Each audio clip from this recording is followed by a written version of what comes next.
Hey everybody, and welcome back to another edition of Recapping Space and Time. I'm your friendly neighborhood Dr. Soda today, joined as always by Big Fudge Ben Rayner, and joined once again, this time, by 50 Shades of Davros. How are you guys doing today?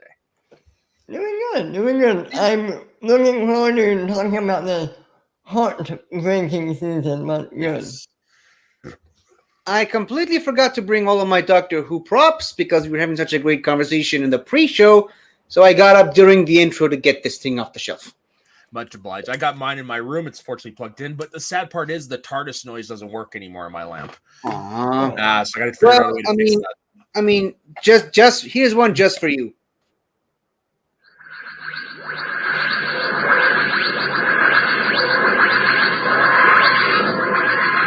He really needs to catch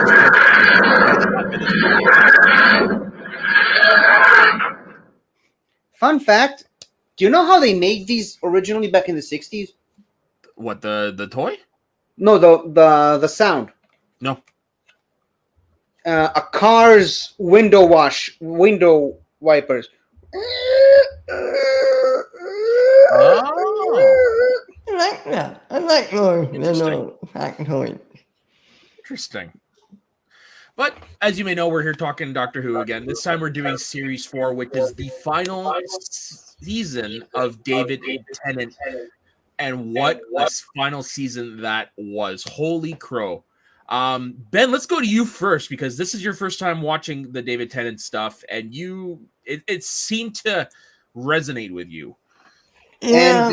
And also before Ben, can I just say, it has become a highlight of my day to see Ben losing his mind over all these things. We have this group chat that we text each other back and forth. Sometimes me and Soda take snapshots of the TV camera to show each other which part of the episode we're watching. And seeing just Ben's reaction to everything happening is just so deliciously wonderful. Oh, for sure. It's like living vicariously through your eyes watching this the first time. Yeah, it's a lot of fun. Even my mom said she's so jealous of you that you get to experience it for the first time, while none of us ever can. No. I mean, this season, I really say, I love this season. So, whereas in previous seasons, God, I'm trying to play. Martha and Rose hadn't grown on me. I love Donna right off the bat. She and Tennant worked together so well and had great chemistry that when what happens to her happens, and they broke the fuck me. You believe these two are best friends. Oh, absolutely. What the whole series is about. They're just two mates. Yeah, absolutely. I just love them. And 50, how about you with this rewatch? As per usual, it's always an emotional journey. I mean, as I said this multiple times on this recap show, this is the era of Doctor Who that I watched the most. And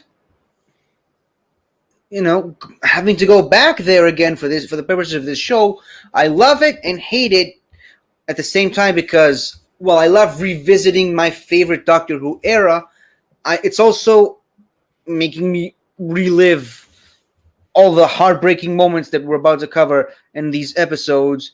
And it really just takes me all the way back to high school to just how much of a different person I was back then.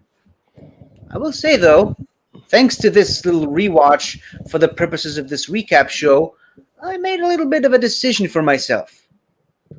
I'm going to go back and rewatch all the classic episodes for a third time. Good luck. Not right now. But not right now. I'm going to start it sort of around this time next year, maybe even later, to coincide with the 60th anniversary of the franchise. Good idea. Good idea. So, let me ask you experts of Doctor Who like you guys all. Let me ask you guys this. Would you say is this the hardest series to get through with the emotion and all that? No, I don't have a hard time getting through these myself.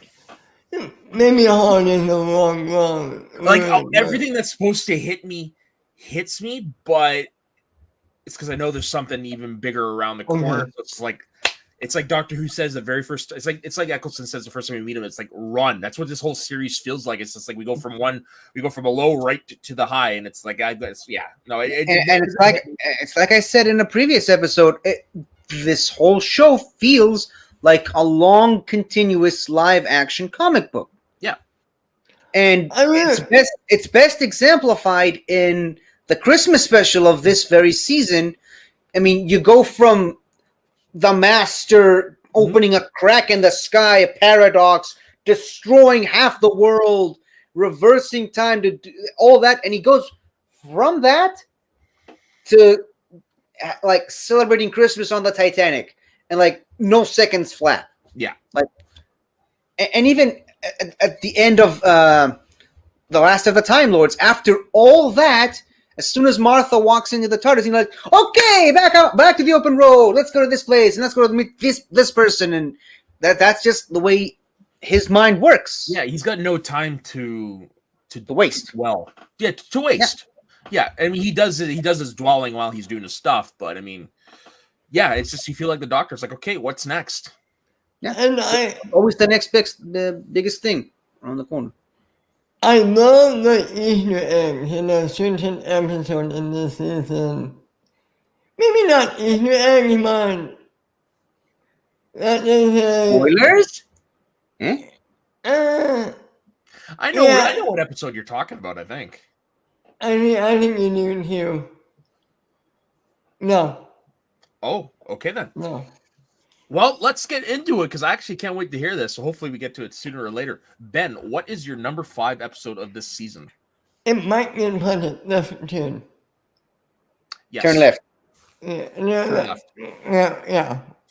Okay, then. So my number 5 is the Unicorn and the Wasp.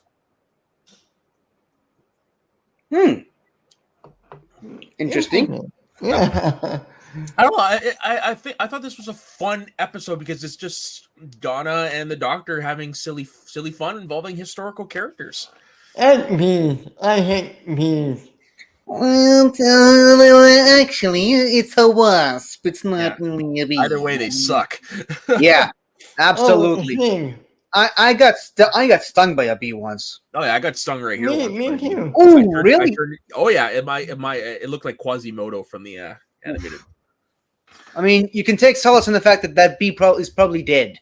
Oh after doing it, probably died doing it. This was God. That's why bees don't usually sting. It's because they're only using it as a last resort. Yeah, they know they're going to die if they do that. Yeah, no. If I'm being honest, the bees are the insects I hate most, and I have a little phobia of bees. Ever since a certain Smallville episode. Oh, okay. Oh yeah, gotcha. Yeah. I had a friend in the military who was allergic to bees, and he got stung once on a field mission. And if you're allergic to bees and you get stung once, if you don't treat it immediately, you could die. Yeah. And after that, if you get stung once, you're dead. And it's a little crazy to think that such a small creature can kill a human. Yeah. Ben's never leaving the house again. Okay. And also kind of fun fact, at my school, there was this, in my elementary school, there was this kind of annual thing. They used to take us to a bee farm to learn about bees with wild bees running around all the time. Wow, that's Ben would not have survived there. No. He would not. He wouldn't go over here. He would have stayed in the bus. Yeah. Okay, so the Unicorn and the Wasp. The Doctor and Donna invite themselves to a dinner party in 1926, hosted by Lady Clemency Edison and Hugh Cherbishley, where one of the guests is none other than Agatha Christie. The Doctor realizes that they have arrived on the day Agatha inexplicably disappears. A giant shape-shifting alien wasp in human form called a Vespa form kills 3 of the guests with methods similar to the murders in Agatha's murder mysteries.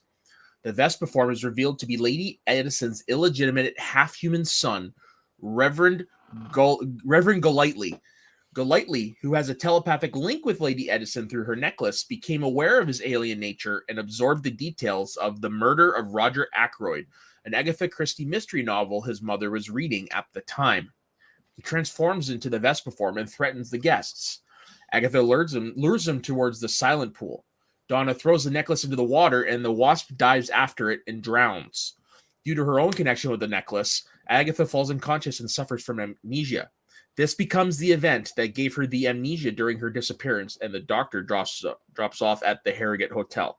Now, that actually happened. There is a period of time where Agatha Christie did disappear. They didn't know what happened to her. The only difference is they drop her off at the Harrogate Hotel in the show. In real life, it was somewhere else. But basically, that's one of the things I love about Doctor Who is when they bring in historical characters, they connect it to a real life event, so it seems plausible, and that's what they did here. Yeah, and correct me if I'm wrong. The car being found on the side of the lake that wasn't actual historical fact, was it? You know what? I will look that up. But also, something we forgot to talk about last season. Yeah, no, that's legit. Her car was discovered parked above a chalk quarry with an expired driving license and clothes inside. Yeah. Really? That makes sense because they did emphasize that moment in the show, if I'm not mistaken. Yeah, but I was going to say last season with Shakespeare, first of all, Shakespeare wearing the collar, which the doctor gave to him. There's even a moment where after he hits his head, the doctor says, don't rub it, you'll go bald. Yep. And also, right at the end there, because they kept name dropping all these things that Shakespeare was like, that's good. I'm gonna use that. The Sycorax. The Sycorax was one of them. Yep. Yeah, was actually appeared in one of Shakespeare's plays. Right. Sycorax is an unseen character in Shakespeare's play The Tempest. She is a vicious and powerful witch and the mother of Caliban, one of the few native inhabitants on the island of which Prospero, the hero of the play, is stranded. So yeah, there's another cool factoid for you. Yeah, and continuing tradition we saw with Andrew Garfield in the previous series, this episode has future Star Wars star Felicity Jones in the episode as the unicorn, as the jewel thief. What did you guys think? Maybe the Doctor Who thing, but I don't know. What did you think about the murderer being a man lost hybrid? About him turning into a what? Well, based on the show we're watching, it checks out. Yeah, it makes sense. It's Doctor Who. Anything can happen. That's what I thought. I just wanted to know if you thought maybe that was one thing too far. No, when it comes to a show like Doctor Who, where you have a sonic screwdriver is a very obvious MacGuffin, like nothing surprises me. Okay, and to be fair, it's not the craziest thing the show's ever done, or not the craziest thing they're ever going to do. Yeah. But this feels like a one-off, self-contained story. It's just fun. Yeah, I have to admit, I agree, and yeah. Yeah, especially the doctor realizing just how clever Agatha really is, and he ingests the poison. He needs to be shocked. What's the most shocking thing Donna can do? She kisses him, and it works. And then he says, "We need to do that more often." Yeah. One thing I loved about this episode is the thing that Doctor geeked out about Agatha Christie. Yeah. That was really fun to me. And then at the very end, he pulls, and this is another staple of Doctor Who, where he pulls out the book at the end to show Donna that even in the year 5 billion, her work still survives. Yep. And there's a picture of Untitled Chapter on the book. Yep. Is that really an actual Agatha Christie novel, though? Yep. Death in the Clouds. Came out in what year? 1935. talking about Agatha Christie real quick, did you guys see Murder on the Oriental Express? Murder on the Orient Express? No, not yet. The new one with Kenneth Branagh? I haven't seen any of them. Nope. No, okay. I hear it's not bad. I hear it's quite good. There It's might not bad. I'm be- watching it. There might be a certain murder on a Orient Express That's right. coming up next on this very show. Yeah, he's not. We'll leave it at that, Ben. We'll leave it at that. Okay. I forgot about that episode, actually. Actually, one of the better episodes Yeah. of that it is. season. All right, Ben. What is your number 4? Sankaran Strategy. From Torrent Stratagem. Yeah. And Poison Sky. Yeah, Poison Sky. Not on my list. Which, as that was the episode we mentioned last week, which written by the same woman who wrote the Daleks in Manhattan and Evolution of the Daleks, which you liked. It was a great episode. It showed the return of Martha. Showed us, yeah, they made a good episode, isn't it? No. Give me one time. No. They made, God, this is my favorite episode tonight. No, it was the, clone episode, right? Yeah. Yeah. It's a clone episode. And I mean, and God, can you get me out here? Yeah, for sure. Okay, so Sankaran Strategy begins. Martha Jones calls the doctors for assistance during an investigation by UNIT. Minutes after the TARDIS materializes, Martha authorizes the raid of an Atmos factory.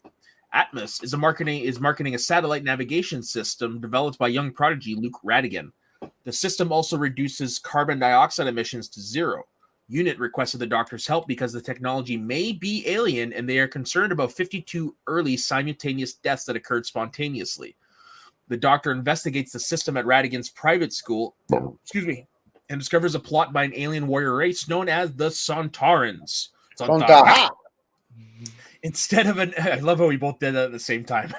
Instead of an outright invasion, they are taking control with a combination of human clones, mind control, and Atmos. Martha is captured and cloned to provide a mole within UNIT. Donna returns home to her mother Sylvia and grandfather Wilfred. The doctor investigates the Atmos device and discovers it can emit a poisonous gas. Wilfred attempts to take the car off the road, but is trapped when all 400 million Atmos devices installed in cars worldwide are activated. The doctor stares helplessly as a street full of cars emitting the gas, while the Santarans prepare themselves for battle. Leading into the poison sky, Sylvia frees Wilfred, and the doctor and Donna return to the Atmos factory, where the doctor warns UNIT not to engage the Santarans. The doctor tells Donna to stay in the TARDIS, but the Santarans teleport the TARDIS aboard their ship. The Santarans defeat UNIT at the factory and take it over. UNIT manages a counterattack, and finding the TARDIS missing, the doctor tells Donna to re-engage the teleport pods. The doctor enters the factory and awakens the real Martha. The doctor learns from Martha's clone that the gas is being used to convert Earth into a breeding world for the Santarans. The doctor tells Donna how to use the pods and teleport the TARDIS to Earth. The doctor constructs an atmospheric converter at Radigan's Academy, which harmlessly ignites the gas and allows the humans to breathe. He calibrates the converter so it can ignite the Santarans on board their ship and teleports on board. The doctor offers Stahl the chance to retreat, but Stahl, Santaran, encourages him to destroy them. So Radigan switches places with the doctor, sacrificing himself to destroy the Santarans. Martha is trapped in the TARDIS when it takes flight on its own. Yeah, I love this episode. I love the return of Martha, and I loved the doctor was not fooled for 1 second about the replacement. Yeah, I didn't see that trope so many times, mostly in comic book shows, that anything gets annoying, and I'm happy knowing the doctor is like a one out of this world genius. I'm so happy and relieved he wasn't fooled about the fake Martha. Oh, yeah. Actually, Ben, if you watch you give this episode a rewatch, you can actually tell the exact moment he figures it out. They go outside, go back to the TARDIS, he realizes the TARDIS is gone. He's like, wait, they took my TARDIS. I'm stuck here. And he's like giving Martha this look. And then he asks her if she talked to her family about the crisis. Yeah. Oh, yeah, sure. And that's when you knew. I mean, that's when he knew. And even if you look at the episode itself, every time she cancels the where's that big countdown for the rockets to ignite, and she cancels it, the first thing the Doctor does is he turns to give a slight glance at Martha and goes back to looking at the general to make sure. I caught that this time around. I never noticed it before. Yeah, he does that to make sure that she doesn't figure it. And even when he calls Donna on her phone she has on the TARDIS, he doesn't immediately go to Martha. He just goes to someone else asking for their phone, and clone Martha just gives him a slight look. I didn't realize all that stuff, but there was so much going on, I guess I overlooked it. Like I said, that's why this episode deserves a rewatch. Mm-hmm. It's one of those. Yeah, it is. And I don't know how you guys feel about Radigan. He's the only reason why this two-parter didn't crack the top fives. I'm not a big fan of that character. I'm not a big fan of the portrayal of that character. Yeah, I don't know which TV show he thought he was in, but at first I didn't like him, and then after I saw it on, I don't know, I got his shtick, and it kind of made it easier for me to accept him. And yeah, but I love that he did the right thing and he sacrificed himself to save the Doctor in the end. But it's just throughout this entire two-parter, the actor is acting like the character thinks he's in a different movie. Yeah. No, I get that. I can't argue against that. Just for me, he plays the spoiled brat who is never told no, but he plays it badly, like over the top. It's like he's trying to play for stage instead of on TV. Yeah, because like, over the top. I mean, he does pull off the spoiled brat who never been said no. But in addition to that, he plays that like the character himself thinks he's in a movie. Yeah, he's trying to act smart and it's a little too broad. Yeah. But other than that, everything else about the episode is great. It's just the portrayal of Radigan is just Yeah, I get that. Okay, what's your number 4, man? But since it's not on your list, I guess I gotta ask about it. Did you guys like the fact that the Sontarans are these vicious warmongers fighting a war for thousands of years, and they're this big? No. Again, it's Doctor Who. It's just okay. That's what it is. Because I don't understand what was the creative decision to make the Sontarans this short. Because if you look at Sontarans in the classic Who series, they're huge and intimidating and scary. And in the classic era, which then became the standard issue for all Doctor Who going forward, they turned them into that like this. And even I went to the Doctor Who experience a couple of years ago, and you see the original Sontaran from the Time Warrior, which is their debut episode. You see from Sontaran Experiment, which I believe their second appearance. And then you see General Stahl, and he's like almost half their height. So, like, what was the decision to do that? Like, why would you take the Sontarans and make them goofy?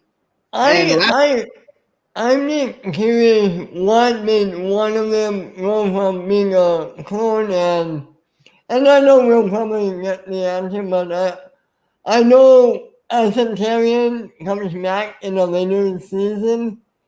Maybe not as a butler like I thought, but as an ally or something. I just wonder what happened to him between times. Yeah, sadly, the Matt Smith era doesn't really explain a lot of stuff. Oh, really? But some of Strax's background, particularly his death and resurrection, spoiler alert, is explained in a mini episode that takes place between a couple of episodes. but there's not like an There's not an in-canon. on-screen explanation for anything because I do remember the first time seeing that. I was like, "What the fuck's he doing here?" So it's Don't get me maybe wrong, like, one of my favorite yeah. characters. so it's maybe like Palpatine in episode 9. Like Somehow, Strax has returned. Yeah, Okay, got it. Yeah, got it. but Okay. I'm gonna say it now. Strax is one of my favorite characters to ever come out of Doctor Who. No, I ain't seen him and I like him. I'm just wondering how you got him from. Okay, well, That's not an answer for everything. okay. We have the Doctor's time traveling time box. He will be forced to come back here to retrieve it, and when he does, we will certainly melt him with acid. No, we can't do that. Very well, then we shall not melt him with acid. Old habits. That's what I love about Strax is he's constantly fighting. I know he's not here yet, but he's constantly fighting between his old habits and his new habits. It's just so great. It's like two characters in one because he keeps switching between the loyal friend and butler to the ruthless warmonger, and he never notices which is which. I don't know. Sir, I need some assistance. It appears I've been ran over by a cab. There's so much to go. Something to look forward to. Okay, so my number 4 probably will get punted. It's the 2-parter Silence in the Library, Forest of the Dead. Oh, yeah, that's important. That's important. Okay, so then what is your number 3? DoctorDonna. That made it on my honorable mentions. Yeah, I loved it. I know technically this isn't a Mondo episode, but it kind of feels like a Mondo episode. And last 50 and I in our group chat were saying that there's a character coming up in this particular season that we wish we got more of in the future. That's this episode, the Doctor's Daughter. Man, I would have loved to see more adventures with her. You could tell me she doesn't come back. No, she does not come back at all. Well, Big Finish has brought her back, but not in the BBC. But it's a very recent thing. Yeah, the episode itself was from 2008, and only like 2019 they started making Big Finish stuff with her, which is like, hey, no idea why it took so long, but about damn time. I mean, you're like what, season 7 of fucking Jago and Lightfoot. But Jenny, it took you like 11 years to get to her. Yeah. You want to help me out here, man? And none of you know who Jago and Lightfoot are. Okay, never mind. I do. I do. Sorry, I was just caught by something that was on. You don't know who Jago and Lightfoot are, Ben, do you? No. Who are they? Okay, so there was an episode of Doctor Who from the 70s that featured these two characters, Jago and Lightfoot, that kind of like Sherlock and Watson, but not really. It's sort of complicated. You kind of have to watch the episode to understand. But then they teamed up and they somehow got their own spin-off show on Big Finish. And apparently it's pretty popular. It lasted for several seasons. David Tennant actually showed up on that show as the Doctor. And recently, speaking of which, the Jago and Lightfoot have a brand new main character joining them, Strax of all people. It makes sense because it's the same time period. Obviously, it was during the 4th Doctor era, but I mean, still, it's the 1870s, so it makes sense somehow to join up Strax with Jago and Lightfoot. Anyways, that was a bit of a tangent. Okay, so the Doctor's Daughter. The TARDIS takes the Doctor, Martha, and Donna to the planet Messaline. Messaline. They are met by doctors working for General Cobb. The soldiers force the Doctor into a progenation machine, which uses his DNA to generate a soldier who becomes the Doctor's daughter. The other occupants of the planet, the Half, attack, taking Martha hostage. The Doctor and Donna are taken to see Cobb, and Donna names the Doctor's daughter Jenny. Elsewhere, Martha tends to an injured half, and they take her back to their command center. The general explains that they were meant to live with the half, but a dispute arose over the source. The doctor inadvertently reveals its location to the humans in the half, and the two sides prepare for battle. The source turns out to be a terraforming device. The doctor, Martha, Donna, and Jenny make their way to the source before both armies arrive. The doctor declares the war to be over and releases the terraforming agent. Cobb tries to shoot the doctor, but Jenny takes the bullet to the chest and dies. Later, Jenny revives and commandeers a rocket to leave the planet. Now, so last night I decided to watch a movie for that I'd never seen before called Excalibur. Which Heard one of is it? that? I have. I forget which one that is. It's the 1981 film. It's got Liam Neeson in one of his first roles. It's got Okay. Helen Mirren as Morgana. So I'm sitting there and I'm like, shit, Arthur looks really familiar. And I looked it up. Arthur played Cobb in The Doctor's Daughter. I did Terry. I was like, son of a bitch. This is, in all honesty, it is a great episode. But like I said in our before the show, it was hard to make a top 5 because there's so many good episodes. And the thing about this episode is you take away the secondary plot of the Doctor having to confront with the fact that he now has a daughter that he never asked for. It's a standard Doctor Who episode, which is still great, but it really is the Jenny character that makes the episode.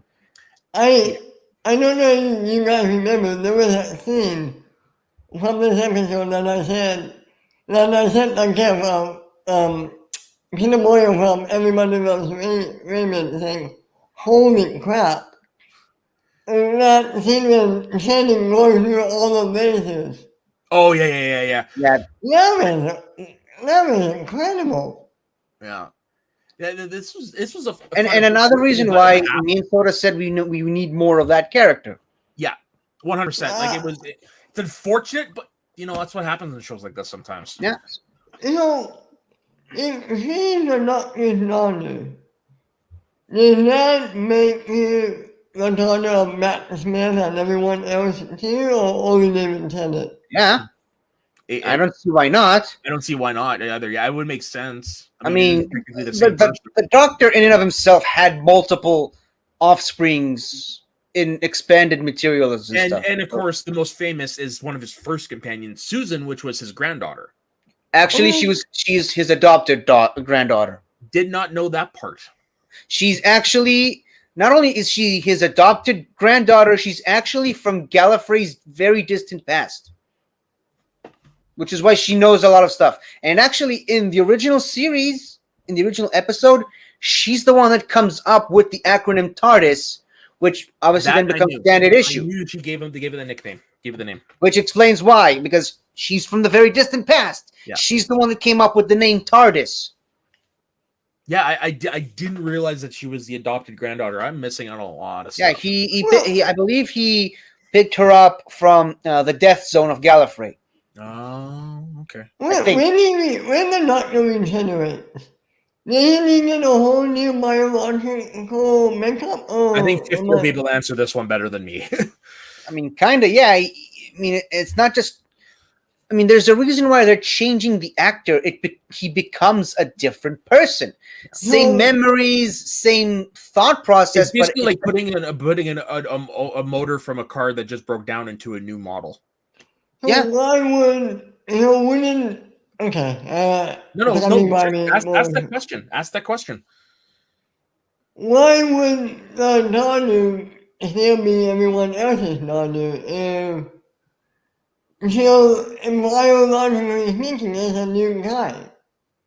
I mean, it's not that biologically speaking, because it's still the same person, just physiologically the same guy. I mean, if you're talking DNA, and that's how just how complicated Time Lord DNA is, but I mean, DNA-wise, it's still the same person, just a completely different body, even right down to the fingerprints. Yeah. Mm-hmm.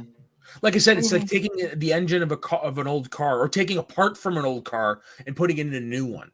It's still the old part, but it's a new vehicle.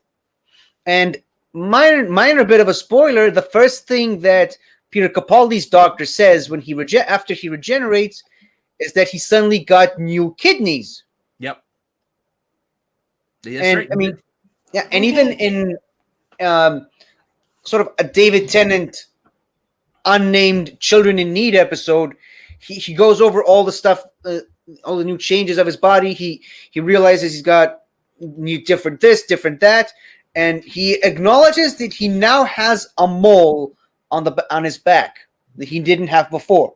That's how different regeneration is. The next question I had. All right, Matt. We're here for just answer any questions you have. Matt, ask away. Matt, what's your number 3? Potential punt, Stolen Earth / Journey's End. Yeah, that's a punt. That's a major punt. Okay, what's your number 2 then? In the Silence of the Library and Forest of the Dead. Yep. The introduction of Professor River Song into the universe of... I'm going to be a professor one day. Oh, God. What a great character. What a great character. And, of course, introduced in a Stephen Moffat-written 2-parter. Of course. Yeah, we've said it multiple times. It's funny how people give Stephen Moffat shit, yet he wrote some of the best episodes of the Tennant era. And best characters. Agreed. Which, actually, come to think of it, guess who else was introduced in a Stephen Moffat episode? Give me a season so I can narrow it down. I mean, if I'll tell you the season, it's going to be very easy. I'm going to guess Captain Jack. Captain fucking Jack Harkness! He wrote... That's a Stephen Moffat original. Yeah. Sort of. Yeah. Goddamn. Yeah, Stephen Moffat did a lot of good for Doctor Who, but a lot of people still like to shit on him. It's unfortunate. I mean, people always just try to shit on the one. I mean, there were some people giving Russell T Davies shit back in the day. Wasn't quite as vocal of a minority as Stephen Moffat's, but there were. And now that Chris Chibnall is doing Doctor Who, everyone rags on him. No one's really talking about Stephen Moffat anymore. It's always the guy in charge. That's why. Side tangent here. I don't really care if Kathleen Kennedy leaves as the head of Lucasfilm, because whoever they're gonna get to replace her, everyone's just gonna drop on them, the poor person, as bandwangers. So unless it's what's his nuts. John Favreau. I don't know. I wouldn't put it past toxic fans. Filoni. I mean, don't put it past toxic fans to start giving Filoni shit if he starts doing things that people aren't satisfied with. Like, tangent over. This is not a Star Wars show. Silence in the library. The Doctor and Donna are summoned to a planet-sized library in the 51st century. A scan for life shows the Doctor and Donna as the only humanoid life signs, but trillions of non-human life forms they cannot see or hear are present. A team of explorers led by River Song, who summoned the Doctor, arrives, and River acts like she knows the Doctor. She discovers the Doctor has not met her yet. The library's operation system appears to be connected to the mind of the girl living in 21st century Earth. The girl's psychiatrist, Dr. Moon, visits the girl, telling her that the library is actually real, and he implores her to save the people. Hereditated. Yeah.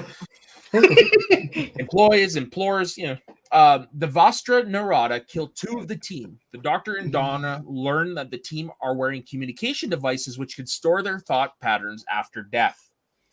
The Doctor explains that the Vastra Narada are creatures that appear as shadows. The creatures use Dave's suit to chase the others. The Doctor teleports Donna back to the TARDIS, but the teleport fails. The Doctor later finds an information note with Donna's face, which tells him Donna has been saved. Strachman Lux explains that the library was constructed by his grandfather, who had a giant computer constructed at library's core to preserve Lux's Aunt Charlotte's mind. Charlotte saved the thousands of missing patrons' minds to the data core to escape the Vashta Narada. Donna has been uploaded to the simulation in the core. One of the dead team, Evangelista, reminds Donna her world is not real. After the Vashta Narada kill more of the expedition, the Doctor discovers the Vashta Narada's forests were used to create the books of the library.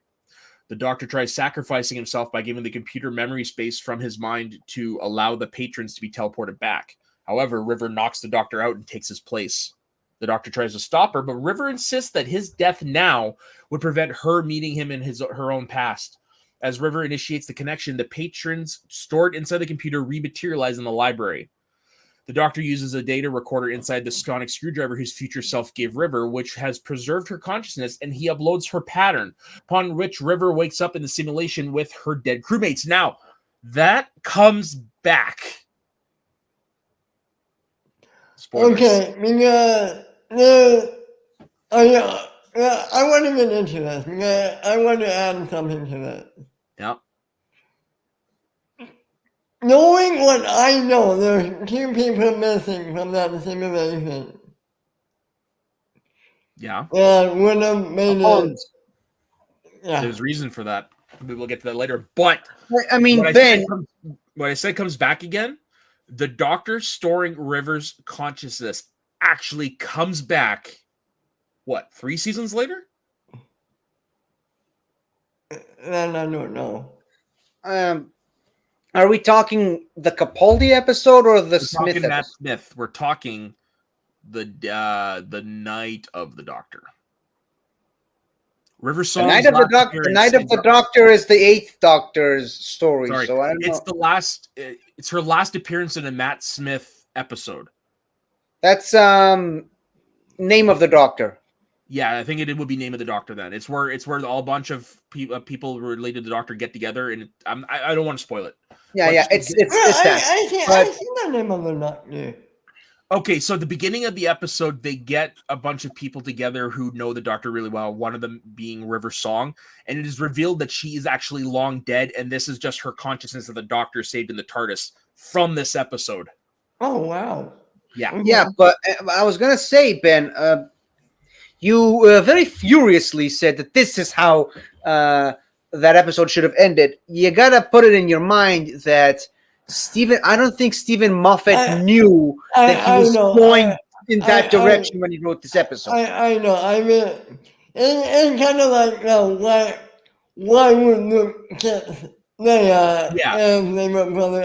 I know. When it comes to the pawns, though, they wrote their departure in such a way that it makes sense why she wouldn't be there. The Doctor can't get them. Can't go get them. But I mean, it's kind of, she exists in a fictional universe. Yeah, I know, but because he took the consciousness from that sonic screwdriver, so he still had something. Because River pre-planned that. I can't believe we're going to future spoilers here. River pre-planned all that. It's practically revealed in that episode. Never got the chance to do that with the pawns. Like, how would he be able to upload their consciousness if they never had the chance to do it? I know. I mean, lazy answer. He's the Doctor. He'll find a way. Yeah. I'm saying, whatever. In my own head. But then that begs the question: the very last Matt Smith episode, the time of the Doctor, is that just in his head? What? When Raggedy Doctor. When Amy comes up. Yeah. It kind of is, because Clara looks at him and she doesn't see it. She sees him talking to dead air. So yeah, I always think it as. Or alternatively, it could be something related, which is a little bit related to Peter Capaldi's last scene, but we're still ways off from that. It's a very complicated show to talk about. We're only in season 4. Timey-wimey. Yeah. Man, yeah, I love these 2 episodes. Mm-hmm. I love the parallel universe, so to speak, with the, I'm going to call it the WandaVision prequel. You know that's what it is? all that was missing. And I guess I always said, Dr. Moon is Mephisto. There. But Dr. Moon was a good guy, sort of. Was he? I mean, he tried to look after Cal. He told her to save people. Yeah. Okay. Literally save them. I'll give you that. The Vashta Nerada, though, That is a Yeah. scary I concept mean, for an I mean, antagonist. but seriously though, here's a question I gotta ask. Okay. What gives Moffat? Why is Stephen Moffat so desperately determined to make people afraid of everything that moves? Stone statues, shadows, things you see in the corner of your eyes, gas masks. What else? Like, it seems like the thing with Doctor Who. They make you want to be afraid of everything that you see in day-to-day life. Fat people, scarecrows, like what is with this show sometimes? Mannequins in clothes shops. What's the deal? Christmas trees. Yeah, Christmas trees. Santa Claus. I'll never forgive you. Didn't Moffat write Are You My Mommy episodes? Yeah. Yeah, that's the Captain Jack we were just talking about earlier. What?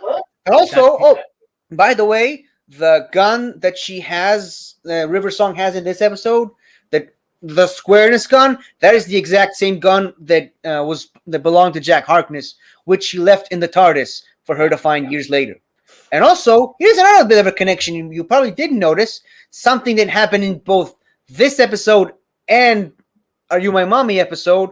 In both episodes, there's a main character saying, "Everybody lives." There you go. Oh, well, I'll be damned. And here's another bit of foreshadowing. The name of the first episode, Silence in the Library. Silence must fall. Sorry, silence will fall. This episode is a treasure trove of just Doctor Who goodness. Possibly even more than another episode you already covered in this show. Yeah, but I think there's one more that has just about as much goodness. Yeah. Okay, so that was my number 3. No, that was your number 3, right? No, I think it was his number 2. Was it? That's your number 2, Ben?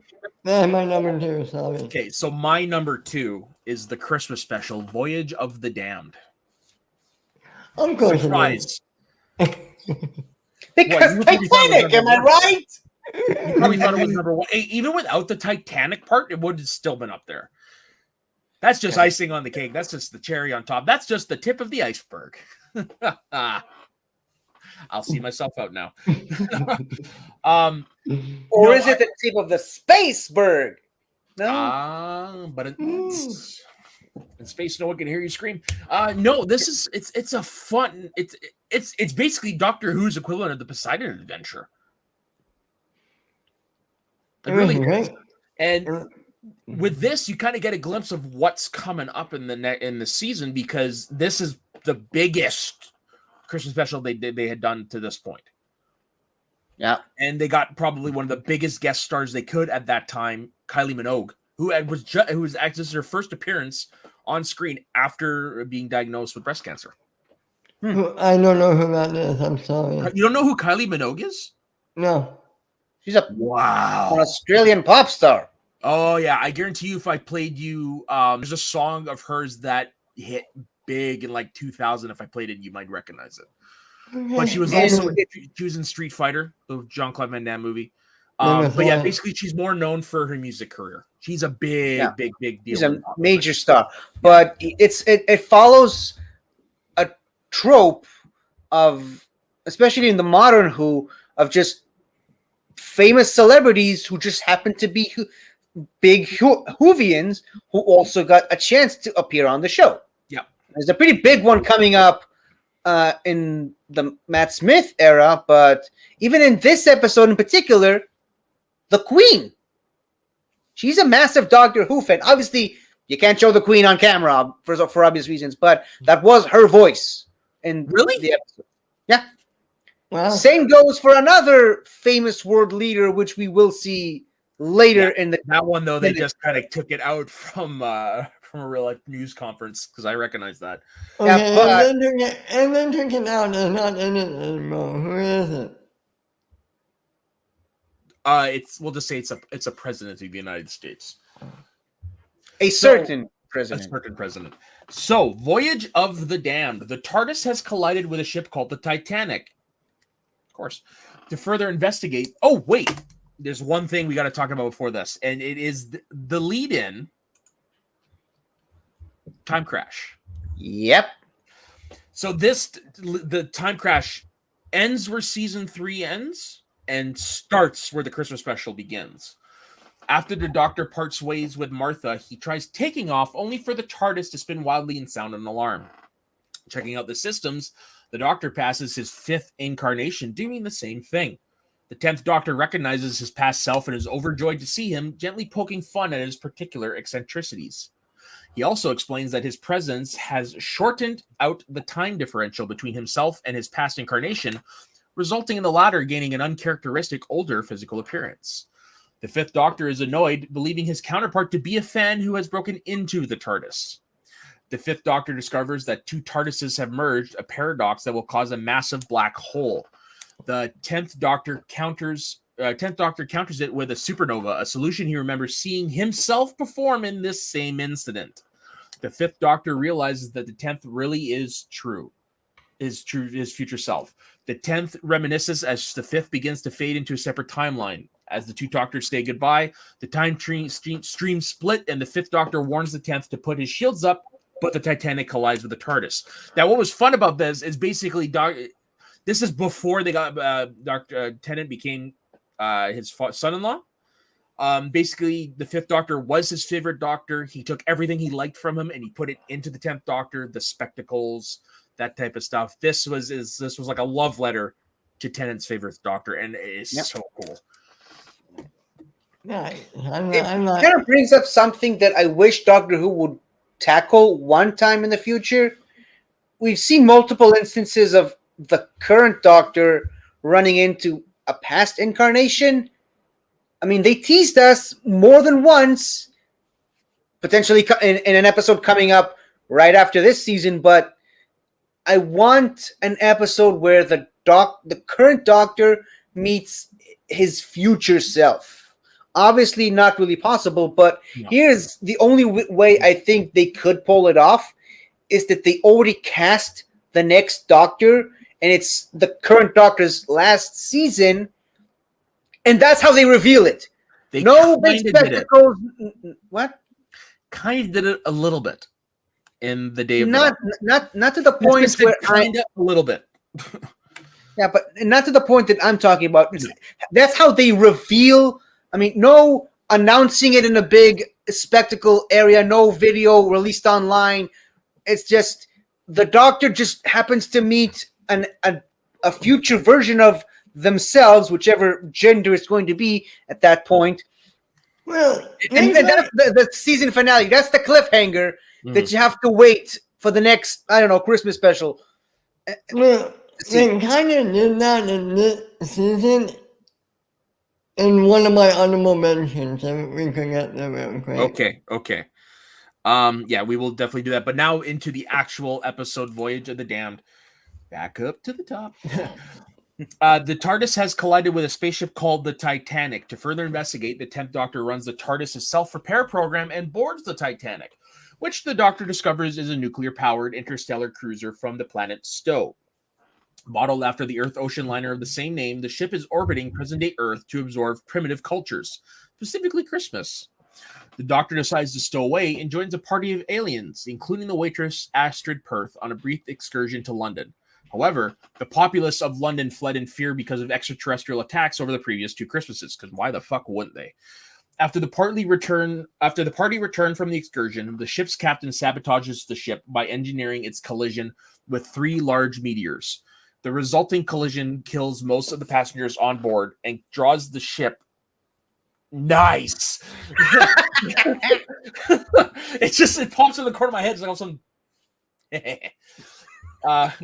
The resulting collision kills most of the passengers on board and draws the ship to an extinction-level collision with Earth. The Doctor makes contact with midshipman Alonzo Frame, a crew member who survived the collision, to help him stabilize the ship. En route to the bridge, the Doctor's party are repeatedly attacked by the host, androids resembling angels who are programmed to kill the survivors. The Doctor breaks from the party and attempts to reach the control point for the host. He's taken to the host leader, former cruise line owner Max Capricorn, who is a head attached to a mobile life support unit. Capricorn was bitter about being forced out of his own company and plotted the Titanic's inevitable collision with Earth to bankrupt the company and frame the board of directors for murder. To save the Doctor, Astrid rams Capricorn with a forklift, which sends both of them over a ledge to their deaths. The Doctor uses the host to reach the bridge, where he uses the heat from entry into the Earth's atmosphere to restart the ship's engines, which helps prevent the ship from crashing into Buckingham Palace. After stabilizing the ship, the Doctor realizes that the teleport bracelet Astrid was wearing backed up her molecular pattern. However, the damaged system could only partly regenerate Astrid, and the Doctor reluctantly allows her to dissipate into atoms so she can fulfill her dream of exploring the universe. That's one of the more sadder scenes for me right there. Yeah. But what I love about this is it's got two actors from two of my favorite BBC comedies that I've watched growing up. So the captain is played by Jeffrey Palmer, who played she plays M in Judi Dench. He stars with Judi Dench in a BBC show called As Time Goes By, about two lovers from World War II who reconnect later in life. And the other one is is the guy who plays Mr. Cooper, the tour guide. Mr. Copper. Yeah, Mr. Copper, that's what it is. The one who doesn't get anything right. He played Hyacinth's husband in Keeping Up Appearances, which was one of my favorite BBC comedies of all time. And as I found out last night, also Excalibur. I'm sitting there, it's like, I recognize this voice as well. Motherfucker, that's what he looks like with hair. and you want me to... I don't know if this will blow your mind even more, but at the end of the episode where the Doctor just hands him a credit card. Oh, the look of joy in his face. Yeah, but ever wondered what he did with all that money? Yeah, if you know. He created a foundation that partially developed the subwave network, which allows all the other characters to meet each other at the finale. Very nice. I mean, if you listen to what Harriet Jones is saying in that episode, she says it was developed by the Mr. Copper Foundation. I know who that is. I never noticed. Holy shit. Doctor Who doing the Lord's work. Yeah. But no, seriously, like the look on his face when he realizes, because he committed space fraud, and now he realizes he's not going to jail. He's got enough to buy a house. He's got enough to buy a garden, everything that he couldn't do in his life. It's just sheer joy. And that's what a Christmas special is. And even in that scene, he says to the Doctor, "I will make you proud." Yeah, and he did. I never fucking clued into it until you just told me. That is awesome. That's why I love Doctor Who. It's the payoffs, the foreshadowing. Yeah. And sometimes it even takes you several years and several rewatches to notice these things. Yep. Now, we do have one character we do need to bring up. 50, you can pronounce it better than me. Banagafalata. I love that character. I love Banagafalata. Oh, is it a comedy version of Darth Maul? I don't know. Mm-hmm. I don't know. No, but am I thinking of a white guy? Red face guy? Yeah. Okay. Yeah. He reminds me of one comedy. Can we just call you Bana? It's going to save a lot of time. No. Banagafalata. I like what they did with him is because they showed that even prejudice is still alive in the future in space by making him ashamed that he's a cyborg. No less. Yeah, making him ashamed that he's a cyborg, and it's the cyborg that saves everybody. Who plays him? Somebody named Jimmy V. Oh. And Jimmy V. Actually, he's the guy that replaced Kenny Baker after he passed away as R2-D2 in the suit. Wow. Another actor who was in both Doctor Who and Star Wars. Yep. Yeah, he didn't do much, but he was a goblin in Harry Potter and the Philosopher's Stone. Oh shit! He's the second actor. They just have him listed as Goblin uncredited. So, but I mean, it's the second actor in the world to be in Doctor Who, Harry Potter, and Star Wars. Yeah, And he's been in other episodes. According to this, he's played 5 different characters. He played Mox of Balhoun in The End of the World. Really? Yeah. The End of the World. Which episode was that? It was. Oh, okay. Eccleston's second episode. Yeah. And he played a space pig in Aliens of London. He was Grask. The pig captain. Yeah, and he was multiple versions of the Grask in Attack of the Grass, the mini episode. Makes sense, yeah. That makes sense. Bana Kafalata in Voyage of the Damned, and he played Skovox Blitzer in Music of the Spheres and The Caretaker, which... that's another Grask. Yeah. This one I've seen. Yeah. It's the Albert Hole one. Yeah. And then he, of course, played... he was multiple Sildine, Grislock the Grask, and Grosk in a bunch of episodes of Sergian Chronicles. Adventures. I think Chronicles sounds better, personally, but... Yeah. Speaking of the Grasks... No spoilers, but the one of the 2 episodes that the Doctor actually shows up in the Sergian Adventures, my funniest moment ever. There he is. Yeah, that's the makeup on display of the Doctor Who experience. Oh, so that's why it looks so freaky. But one of my favorite jokes in all of Doctor Who ever is in that episode, and it's from a Grosk, not a Grask. It's a Grosk, but we'll get to that when we get to that. We will. Okay, so let's do the honorable mentions. Partners in Crime are the one I want to talk about. The Fires of Pompeii. Okay. That episode. We're gonna have to. We'll talk about it at the end of the honorable mentions because I'm gonna tell you now, it's not anywhere on my list. Okay. Yeah, we'll talk about it after this. Yeah. So I have The Doctor's Daughter, Partners in Crime, Midnight, and the 2-parter Sankaran Strategy and Poison Sky. I do like Midnight.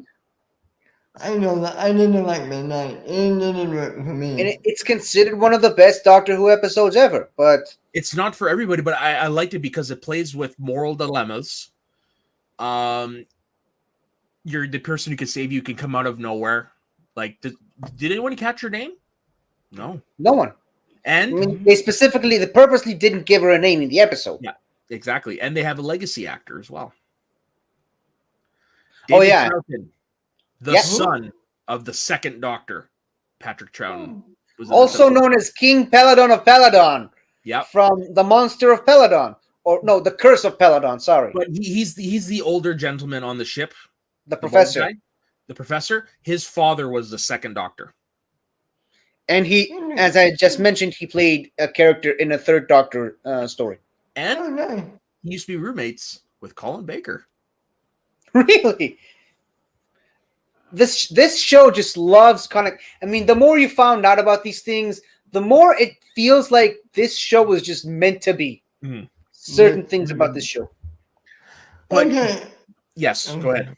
I want to bring something up about the Fires of Pompeii real quick. Couldn't you say the Doctor was having a future self with the component character? They confirmed that. One of Capaldi's first things he says he remembers this face as somebody that he saved in the past. Yeah, isn't that what you were talking about, 50? Yeah. Yeah, and I mean, that kind of happened once before. I mean, the 5th Doctor regenerated into someone who looks suspiciously like another Time Lord who shot him in a previous episode, but that's not really what I meant. What I meant was actually a future version of the Doctor, which almost happened in Jodie Whittaker's most recent season, but didn't. And like I said, we'll get to that late. We'll get to that when we get to that. I mean, don't know if that's possible in this day of age, because spoilers, yeah. Yeah, I mean, like I said, that's what I wish they would do, to just, and that's how the reveal happens. They reveal the next Doctor by showing them in an episode where the current Doctor meets the future Doctor.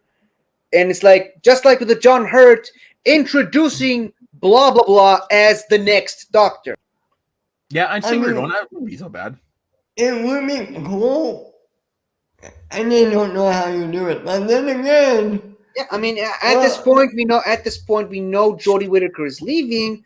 We don't know who's gonna take her place. Mm-hmm. It could happen. I don't know. I mean, look what happened with Mark Hamill. Who saw that coming at the end of The Mandalorian season 2? Yeah. I mean, Harlow, apparently. I'm kidding. Okay, but even though he knew he didn't know, he can say he knew whatever, but. But see, sometimes I think these leaks happen because the studios want you to know. Yeah, I think Disney wanted people to know that Ahsoka is coming back in The Mandalorian. They wanted people to know Bo-Katan is coming back, Boba Fett. I mean, I don't think we would have heard it. I don't think these things would have leaked if Disney didn't want them to leak. Well, okay, but never really know the whole thing about a reveal of a major character happened in Capaldi's last season, and it was not necessarily leaked, but I mean, it was kind of confirmed through trailers, which really threw a lot of people off because they wanted it to be a surprise. However, again, hard because I don't know. hard to mention this without spoiling, but a sort of similar character reveal did happen in Capaldi's first season that no one really saw coming. I think I know which one you're talking about, and I kind of was like, I wonder if this is where they're going. So I kind of guessed it, but I wasn't 100% sure. But I just want about this particular episode, though. I'm just going to say this. I think if it wasn't for the fact that Peter Capaldi and Karen Gillan are in this, I think this would be one of the forgotten episodes of Doctor Who. I do. Absolutely, and that's why my honorable mention. Yeah, I don't think it's a good episode at all. Really, I'm not a fan of it. I mean, it's okay. I really like it because of Capaldi and Gillan factor, and watching it for. In this rewatch, I like the relationship building between Donna and the Doctor. That was great. And then, but you're right, there's Alfred's episode. Yeah, there's a few key things that make it cool. I'm not a big fan of the antagonist of Lucius. Not a fan at all. I get that, and I agree. But again. It's another major thing about Doctor Who, especially modern Who, is usually it's the secondary storyline that really outshines the main one. And in this time, it's just the Doctor having to deal with fixed points in time and space, similar to Father's Day from the Eccleston series.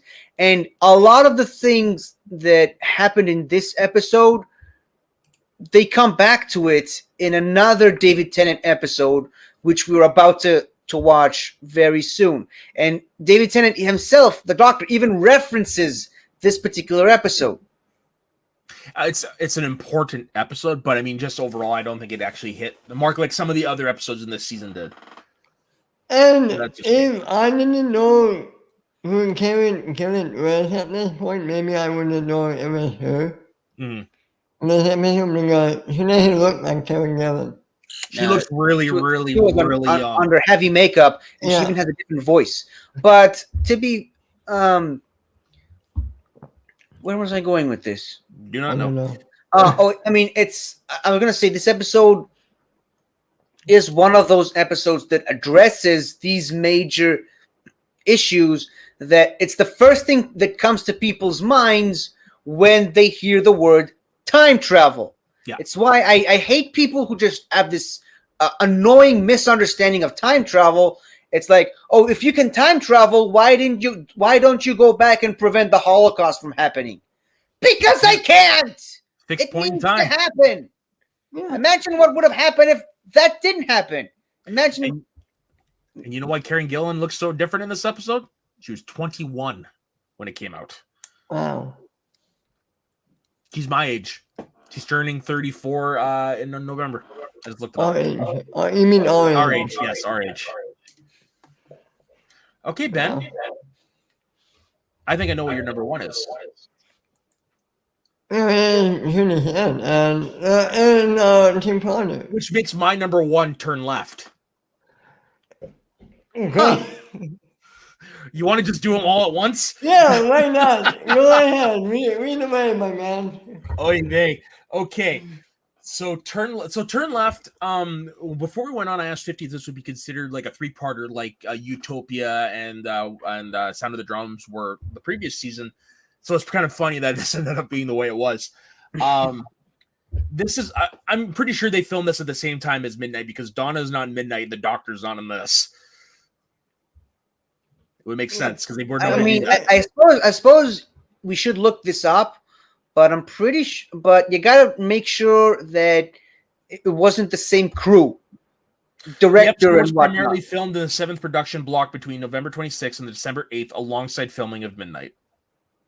Okay, so while they were filming Tennant's scene in Midnight, which made it easier because it's a bottle episode, it takes place in one confined space. They were doing all this other stuff with Donna, which takes up much more studio space and sets and whatnot. Okay, so going into Turn Left, which is in my opinion, a great episode, period. While exploring a Chinese-style alien marketplace, Donna gets a free reading from a fortune teller who helps her recall the event that led to her meeting the 10th Doctor. Donna remembers... Donna... Oh, that reminds me, that actress that plays the fortune teller, she was in an episode in the previous season. Nice. Chanto. Oh, so that's why she looks familiar. It's Chanto, the one that kept putting Sean and Toe at the end of everything. Chanto, yeah. The blue actress. Insect that shoots the master. Yep, same entrance. Same actress. So yeah, Donna remembers when she was at an intersection looking for a new job. She wanted to turn left to get a well-paid temp position, while her mother Sylvia wanted her to turn right to take a permanent job as a PA. Donna ultimately turned left. The fortune teller makes Donna choose again and forces her to turn right. As she makes this new choice, the large beetle working for the trickster attaches itself to her back and she loses consciousness. Donna's decision creates an alternate reality in which she never met the Doctor after turning right. And as a result of the consequent butterfly effect, the Doctor drowns in the flood, killing the Arachnos children, making him unable to intervene in several other events affecting contemporary Earth. Changes include the Doctor's former companion Sarah Jane Smith, her son Luke Smith, Maria Jackson, and Clyde Langer perishing while stepping in to try and stop the Plasmavore and the Jadoon in Royal Hope Hospital on the moon in the Doctor's absence. Martha Jones suffocated after giving up her oxygen to classmate co-worker Oliver Morgenstern while on the moon. Captain Jack Harkness and his Torchwood teammates Gwen Cooper and Yanto Jones are also lost whilst also stepping in for the Doctor and fighting the Sankarans in the Sankaran Stratagem in the main timeline. The space-going Titanic crashes into Buckingham Palace, killing millions of London's residents in the resulting nuclear explosion from the reactors on the Titanic going critical. The UK is placed under martial law and the government transfers all non-British citizens into internment camps. Rose Tyler mysteriously appears to Donna and gives Donna advice which saves her and her family from the destruction of London, but they are forcibly displaced. Later, after noticing the stars are disappearing from the sky, Donna is convinced to come with Rose. Rose explains that the stars are going out in every universe and that the fabric of reality is collapsing, allowing Rose to travel between universes. Rose insists that the Doctor is the only one who can stop it. Donna is transported back in time 4 minutes before she would turn right, but is too far away to contact her past self in time. She walks in front of a passing truck, which hits her, creating a traffic jam along the right-hand turning, causing her impatient past self to turn left instead. As Donna lies dying on the ground, Rose whispers a message for the Doctor into her ear. The ultimate universe disintegrates, and Donna wakes up. The beetle falls off Donna's back and dies, and the terrified fortune teller runs away. Donna recalls Rose's message was the words, "Bad Wolf." The Doctor and Donna then find the words "Bad Wolf" written everywhere. The Doctor rushes into the TARDIS, and hearing the cloister bell, announces that the universe is about to end, which leads us into the Stolen Earth. The Earth is teleported out of its spatial location. The 10th Doctor contacts the Shadow Proclamation, a universal police force, to find Earth. The Doctor and Donna determined that 27 missing planets, including Earth and others they learned were lost, automatically reorganized into a specific pattern when placed near each other. Donna mentions the disappearance of bees on contemporary Earth. This allows the Doctor to trace the planets to the Medusa Cascade, an inter-universal rift. A Dalek force led by their creators Davros, and that's where this shirt came from. It's from this episode, by the way. The Dalek force, led by their creator Davros and the real Red Supreme Dalek, quickly subjugate Earth despite humanity's fierce resistance. Davros, who was thought to have perished during the Time War, was saved by Dalek Khan, who entered the conflict after performing an emergency temporal shift. The power needed to enter the Time War caused Khan to become precognitive at the cost of his sanity. The Doctor's former companions, who have all encountered the Daleks before, hide in various places in the UK. Martha, Captain Jack, and Sarah Jane are contacted by former Prime Minister Harriet Jones, yes, we know who she is, through a secret subwave network to contact the Doctor's companions in an emergency, although Rose is unable to contact the others after tracking down Donna's mother Sylvia and grandfather Wilford. They attempt to reach the Doctor by amplifying the subwave signal. Sarah Jane uses her supercomputer, Mr. Smith's computing power, and Jack and his Torchwood team members, Gwen and Yanto, manipulate the spatial temporal rift in Cardiff. Some of these words are just hard to pronounce. The Doctor and consequently the Daleks receive the transmission and trace the signal. The Dalek kills Harriet. I also do love the Doctor's Prime Minister Harriet Jones, the Daleks. Yes, we know. Yes, we know who you are. I love that joke. I'll never get tired of that joke. The Daleks. Also, another joke. Daleks do not accept apologies. Nicholas Briggs must have had a field day recording those. Oh, no kidding. Oh, fuck. But it's when the Daleks said, yes, we know who you are. I'm like, dear Lord. But you know it's coming when it's still funny. The Daleks kill Harriet, and the Doctor is able to locate Earth in a temporal, desynchronized pocket universe. The Doctor travels into the pocket universe and receives transmitted images of his companions in the subwave signal. After Davros hijacks the signal and taunts the Doctor about his resurrection and imminent victory, the Doctor breaks communication and attempts to convene with his companions. He lands on the same street Rose is searching for him on and runs to embrace her, but is suddenly shot by a Dalek extermination ray. Jack teleports to the street and promptly destroys the Dalek. In the Torchwood hub, Gwen and Yanto fight off a Dalek that corners them while Sarah Jane sets off in her car to find the Doctor, but two Daleks find her and threaten to exterminate her. Jack helps Rose and Donna carry the Doctor into the TARDIS, where the Doctor begins to regenerate. Picking up in Journey's End, inside the TARDIS, the Doctor is regenerating. He halts the transformation by transferring the remaining energy into his severed hand. The regeneration has progressed enough to enable the Doctor's body to heal, but not change his physical appearance. Gwen and Yanto find safety in an impenetrable time bubble, and Sarah Jane is saved from Daleks by Rose's ex-boyfriend Mickey and her mother Jackie. The TARDIS is captured by the Daleks and transported to the Dalek Crucible, their flagship. Sarah Jane, Mickey, and Jackie surrender themselves to get aboard. The Supreme Dalek orders the TARDIS to be destroyed with Donna Noble locked inside. In the process, Donna touches the severed hand filled with regeneration energy, causing a new clone Doctor to form due to a meta crisis, which saves the TARDIS from destruction. Davros, creator of the Daleks, explains that the stolen planets form a reality bomb, which has the potential to destroy all matter in every universe. To stop the bomb, Martha threatens to destroy Earth, and Sarah Jane, Mickey, Jack, and Jackie threaten to destroy the Crucible. The Supreme Dalek transports both groups in front of Davros. The Metacrisis Doctor and Donna also arrive and try to use a device to refocus the bomb onto the Daleks. Davros blasts them both with electricity. Donna then becomes imbued with Time Lord knowledge that she gained during the Metacrisis Doctor's creation and disables the bomb and the Daleks. The two Doctors help Donna relocate the missing planets, but the control panel is destroyed before Earth can be relocated. Motivated by Dalek Khan's prophecy of the Daleks' extinction, the new Doctor destroys the Daleks and the Crucible. The original Doctor offers to save Davros, who refuses, and the companions flee into the TARDIS and tow the Earth back to its original orbit using the spatial temporal rift in Cardiff as a tow rope. Sarah Jane returns home, Martha and Mickey leave with Jack, and the Doctor returns Rose and Jackie to the parallel universe in which they were previously trapped. He also sends the Metacrisis Doctor into the parallel universe to accompany Rose, as the clone Doctor is part human and will grow old along with Rose. After departing, Donna's human mind becomes overwhelmed by the Time Lord knowledge and starts to deteriorate. The Doctor wipes her mind to save her life against her wishes and returns her home. The Doctor tells Wilf and Sylvia that that Donna must never remember him or she will die, and subsequently leaves on his own.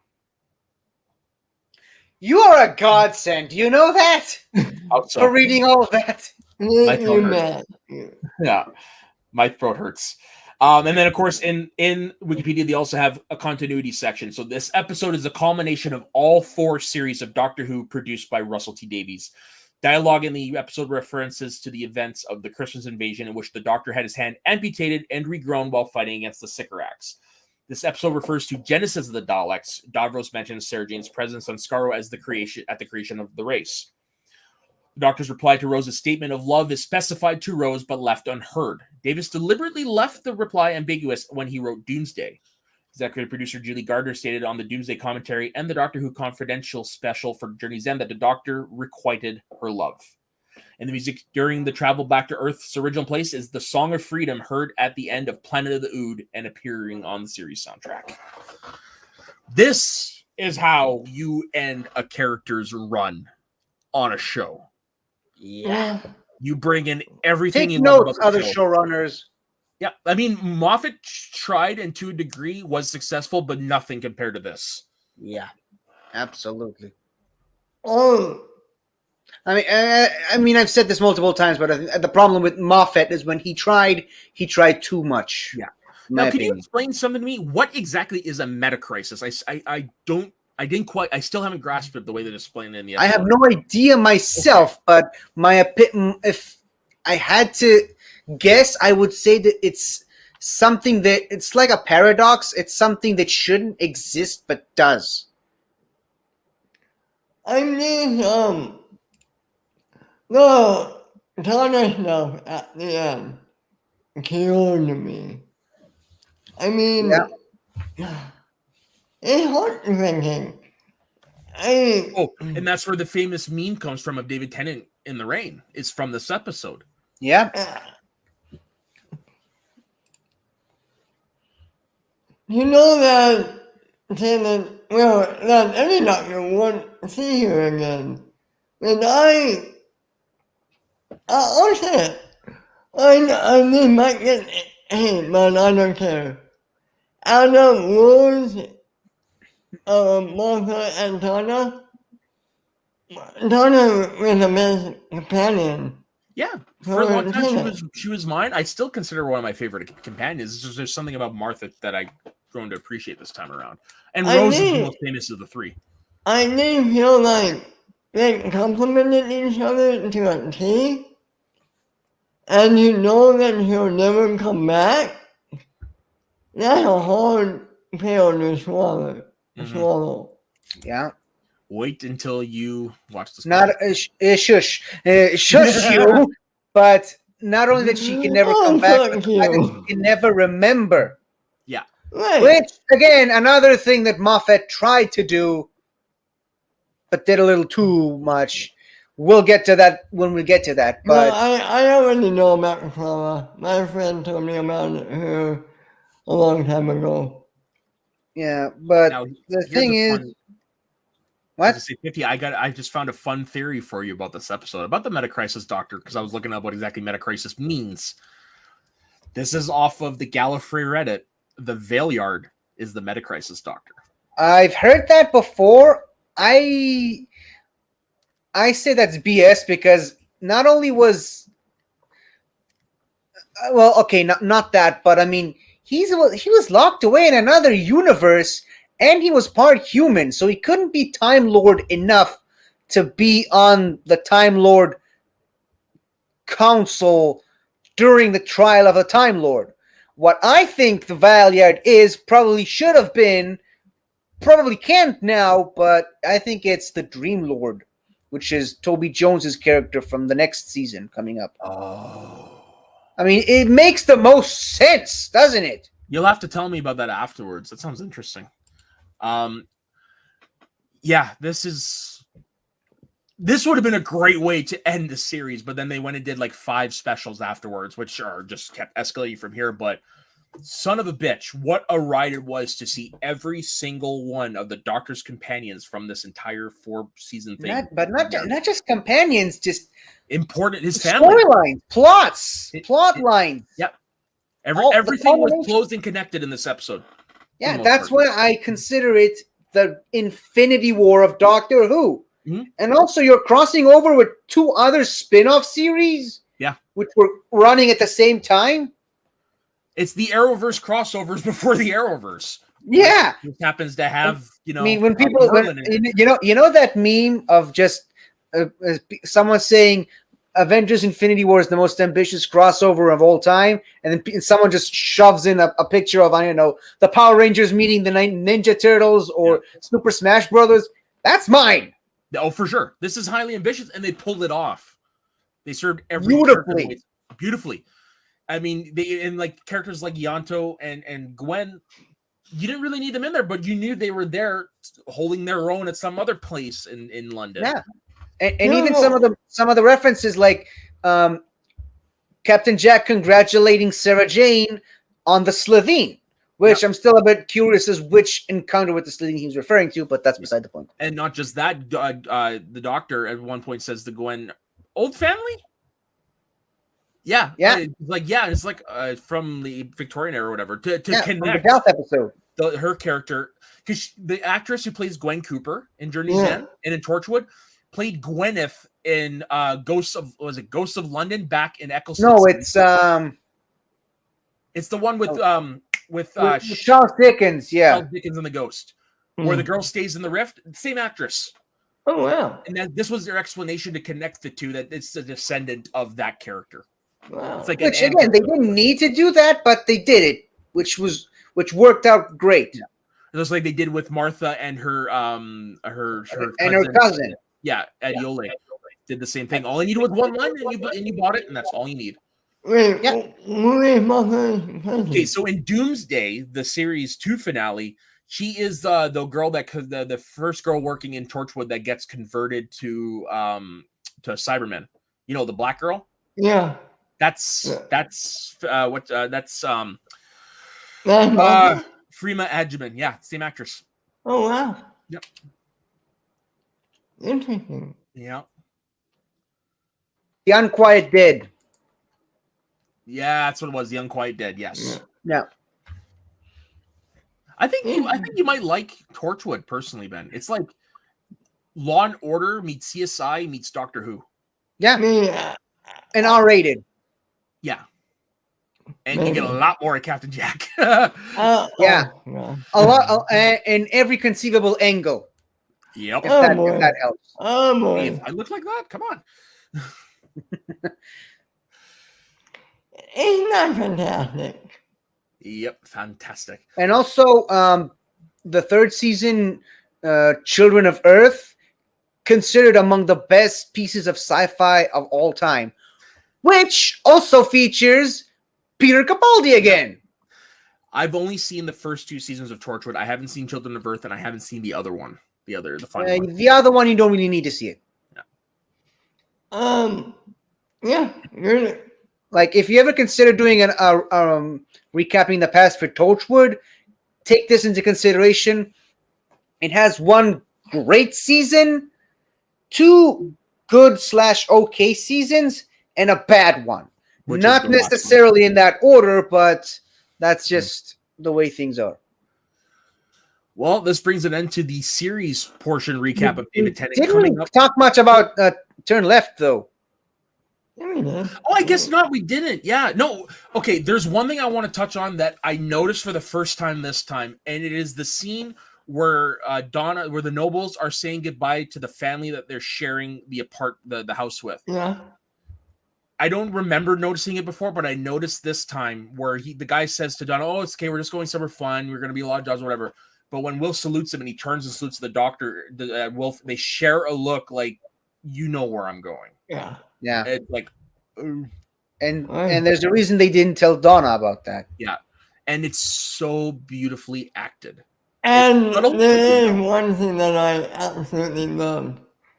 And when everybody was singing, I'm just a poor boy, nobody loves me. Yeah. Yeah. Donna goes in. What's all the noise? She sees Wolf there, and they all join in. Oh yeah. If I hear one more sea shanty, Yeah. I love Donna. Oh, yeah. Wilf is my favorite, and you won't know why till next week. This is you'll find out why next week. I really think this. In the series finale, there was a moment I was like, oh, great, Jackie's back. They wouldn't let them take Yes, it. but there was a hilarious line that came out of that where Doctor tells everyone to do something. He goes, and Jackie, you no, don't touch anything. Don't do anything. Just stand back. Just stand there. It's great.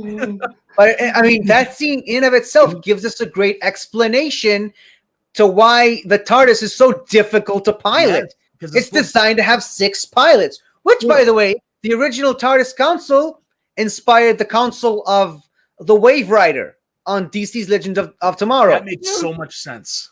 Yeah.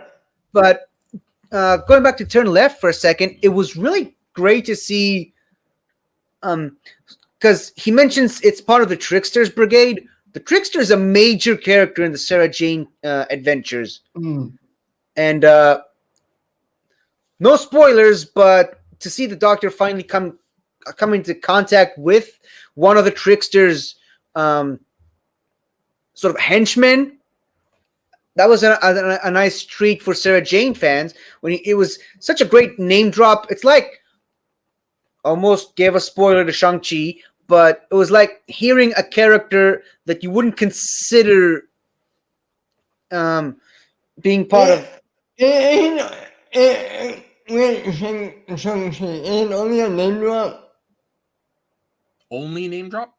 Like, Actually, I don't know where 50's going with this. It is not a name. I mean, it's a name drop, which then leads into an actual character. But again, I don't want to spoil it to you because you haven't seen it. But okay, spoil away. I don't care. It's the Dweller in Darkness, which is primarily a Doctor Strange villain in the comics, but they made it a Shang-Chi villain in this movie because it makes more sense. Okay, I don't care.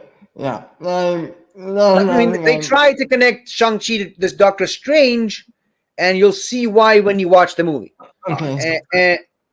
I paused. No, shush you. No. I'm just saying I enjoyed that moment. Like I popped big when that happened. Let's just say that. I don't know. And so did my mom. So did my mom. We're getting off topic, but so I just read a negative review of Journey's End.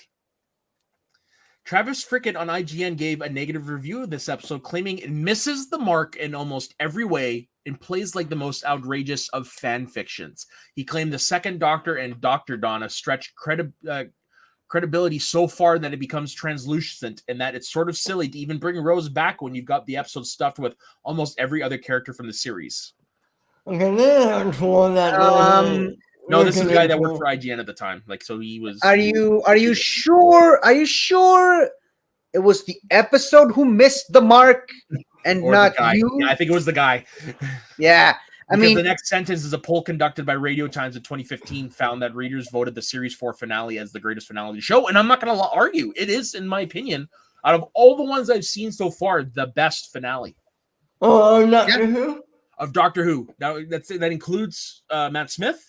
And I haven't seen Capaldi or Whittaker's yet, but this is easily the best closing arc of the modern series. And going back to Turn Left for a second, that is definitely an episode that shows you how these little decisions you make in life affect not just your future, but the future of so many other people. The butterfly effect. Yeah, I mean, would I even know you two if I hadn't clicked on a AMC movie talk video in the military all those years ago? Probably would have happened. Exactly. Every day I'm grateful that I clicked on that Man of Steel review all the way back in 2015. Yeah. Because without that, I don't know what I'm doing to this day. And for me, it's not the AMC. For me, it's movie fights that came out to do with Star Wars Force Awakens. That was the first time I saw Dan Murrell. That was the first time I saw Ken Knapsack. If I didn't say I want to see as much stuff about Force Awakens as I possibly can, if I hadn't decided to do that, I probably wouldn't be sitting here today. Yeah, for me, it was when Marvel revealed their Phase 3 slate in the El Capitan Theater, which it's kind of weird that you came in from the Star Wars direction, you came in from the DC direction, and I came in from the Marvel direction. Yeah. And I came in from Screen Junkies, whereas you two actually came in from Movie Talk. The trifecta of this space. Yep. And it all culminates in the Schmodown. Exactly. Sort of. Yeah. So basically, while we did originally name our old channel after Schnepp, really we should have named it after Harloff. I mean, it's called Schmoes of the North. Yeah, it's true. We paid homage to them in the title of the channel. It is true. Yeah. It's amazing when you sit back and think about those things. Just one tiny decision, how different your life would be. I mean, I don't know if you guys seen it, but one of my favorite, I don't know if it's a Christmas movie or whatnot, but one of my favorite movies is A Family Man with Nicolas Cage. Oh, yeah. It basically plays right into this. Yeah, so does It's a Wonderful Life. Same idea. Yeah. What happens if the heat drown instead? Yeah. All right, folks. So next week, we are covering it's technically 5 specials, even though one of them is a 2-parter. The final episodes of David Tennant's run as the 10th Doctor. Now, the fun thing about these, you can obviously tell that they had bigger budgets. And they're the first Doctor Who episodes to ever be filmed in high def. So, I get the question for off air. Okay. All right. Yep. Yep. And 2 questions.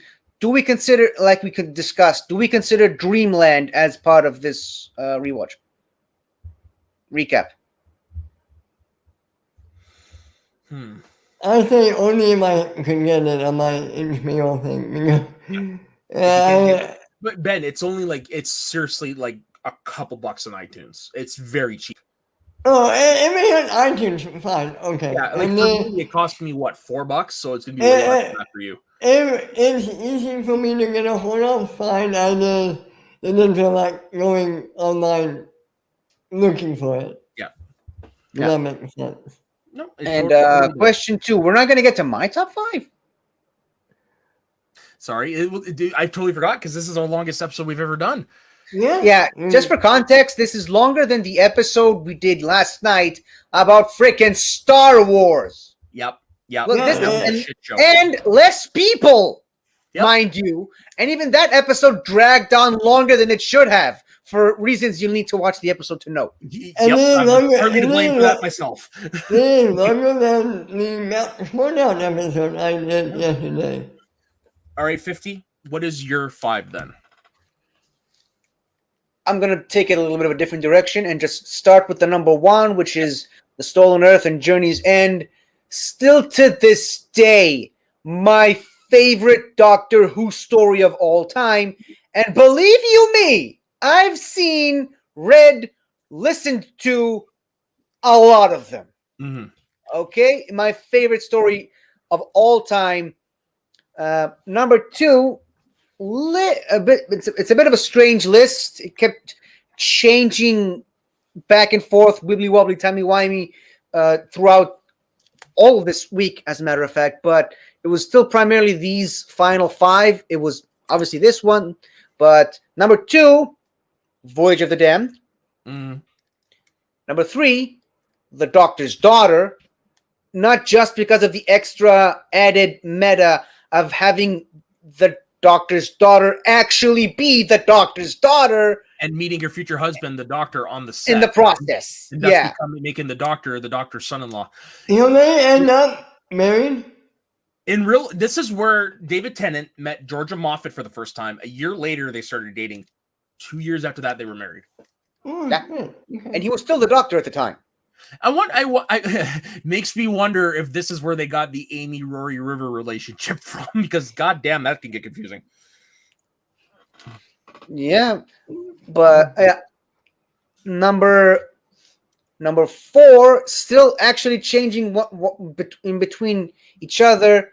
But number 4, I would have to say Turn Left, and number 5, Silence in the Library, and Forest of the Dead, with honorable mentions going to pretty much all of them except Midnight, for obvious reasons. Yeah, I still think personally, I really enjoy it. 50, are you with me? You know that episode? I never liked it when I first saw it. It slowly grew on me as I grew up, but it's still, I consider it the weakest of the season. Okay. I would say that, but I personally do think it is still a good episode. It's because it's so different. Yeah, and in my older years, I definitely concede the point that episode is definitely a lot smarter than I gave it credit for when I first saw it. I personally like episodes like that play with the idea of morality. Okay. I personally gravitate more to these episodes that you notice certain things you didn't see before when you watch them, which is definitely present in this episode. Yeah. I mean, the creature itself, it repeats everything it hears. It also repeats the knocking pattern on the door when it's outside. And also, if you just look at the process of her eyes switching from person to person when she's copying people. There's more to this episode and what the cameraman chooses to show while people are talking. And I will say it's probably David Tennant's hardest acting job, because in order for him and the lady to speak at the same time, like, that's tough. Here's where I am with it. It's a great television episode, but a bad Doctor Who episode, in my opinion. I can live with that. Okay. I don't think it's. I mean, it definitely is a.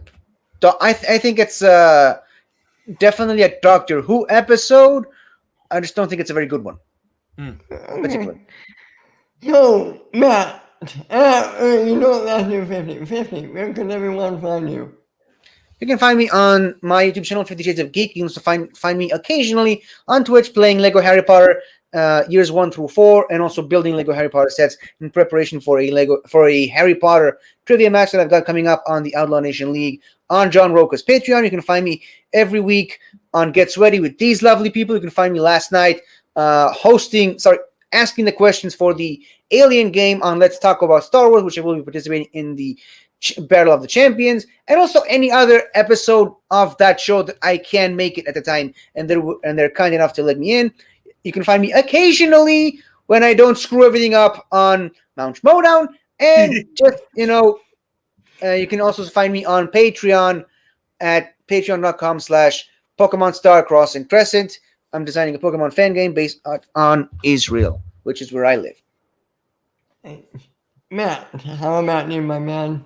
You can find me over at my personal Instagram and Twitter at soda_the_saxman. You can find me on pretty much every show on this channel that there is. I'm not a regular on Mount Schmodown, but I do guest host a couple times. You need to talk to you about that. Yeah, of course. And yes, you can find me all that. You can find me producing Let's Talk About Star Wars, and I am on a hiatus from the Outlaw Nation League, but I also do compete in there as well. And he's also the manager of myself and Ben. Yeah. And you can find me at my Twitter, Ben_Reader. You can find me on Mount Schmodown every week. Yesterday we interviewed the dead mother herself, Kate. That was a great episode. Check that out. You can also find me on Get Sweaty, recapping the past year, and shooting the breeze. Anything else? I think that's it. I believe that's it. Yeah.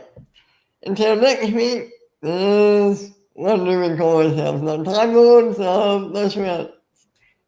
Hermits United. Yeah, Hermits United, yes. Yeah. There you go. We meet up every couple of years and swap stories about caves. Yes. It's fun. For a hermit. I like that. We're no longer the Time Lords. We are hermits united.